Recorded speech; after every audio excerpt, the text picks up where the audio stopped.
வணக்க மக்களே, டெய்லி விழாக்கள் நீங்கள் டே 18 காலையில் எழுந்து பல்லு விளக்கிட்டு குளிச்சுட்டு சாப்பிடாம போனால் சாமி குத்தம்னு சொல்லிட்டு செஞ்சு வச்சிருந்த ஓட்ஸை சாப்பிட்டுட்டு வேலைக்கு வந்துட்டோம். மணி 12 வயிறு பசிக்க ஆரம்பிச்சிச்சு. அதுக்காண்டி சாப்பாடு வாங்க நம்ம கேன்டீனுக்கு கிளம்பிட்டோம். அங்கே போனால் சைனீஸ் கடையில் ஏகப்பட்ட கூட்டம். சரி அப்படின்ட்டு நம்ம மீன் குழம்பு ஒரு 2 கூட்டு வச்சு வாங்கிட்டு வந்து சாப்பிட்டுட்டு ஒரு குட்டி தூக்கத்துக்கு அப்புறம் லோடிங் பண்ணிட்டு வெளியே வேலைக்கு கிளம்பிட்டோம். வேலை முடிஞ்சு வரும்போது டபுள் மைண்டடாக இருந்துச்சு. சமைக்கலாமா வேணாமனு. சரி வேணாம்னு சொல்லிட்டு நம்ம வரும்போதே சாப்பாடு வாங்கிட்டு வந்தாச்சு.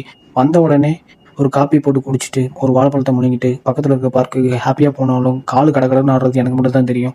அப்படி இருந்தும் போயிட்டு ஸ்லோவாக ரன்னிங் பண்ணிட்டு ஒரு 6 கிலோமீட்டர் ஃபினிஷ் பண்ணதுக்கப்புறம் இன்னைக்கு ஆல்ரெடி செம்ம பெயினாக இருந்தாலும் தொடர்ந்து ஓடுறதுனால கால் 2 கண்டமாயிருச்சு. கண்டமான காலை தூக்கிட்டு ஒரு கார்னரை பார்த்து அவனுக்கு தேவையான ஸ்டிச்சிங்கு வார்ம் அப்பு ஒரு சில எக்ஸசைஸ் எல்லாத்தையும் பண்ணலாம்னு சொல்லிட்டு ஸ்டார்ட் பண்ணிட்டோம். தெரிஞ்சு மொத்த வித்தையும் இறக்கிட்டு கால் கொஞ்சம் கூல்டவுன் ஆன உடனே அப்படியே நடந்து ரூமுக்கு வந்தாச்சு. குளிச்சுட்டு வாங்கிட்டு வந்த சாப்பாடை சாப்பிட்டுட்டு படுக்கை போட்டாச்சு. ஓகே மக்களே, எல்லாரும் ஹாப்பியாக இருங்க, சந்தோஷமா இருங்க. நாளைக்கு வீடியோவில் பார்க்கலாம். பாய், குட் நைட்.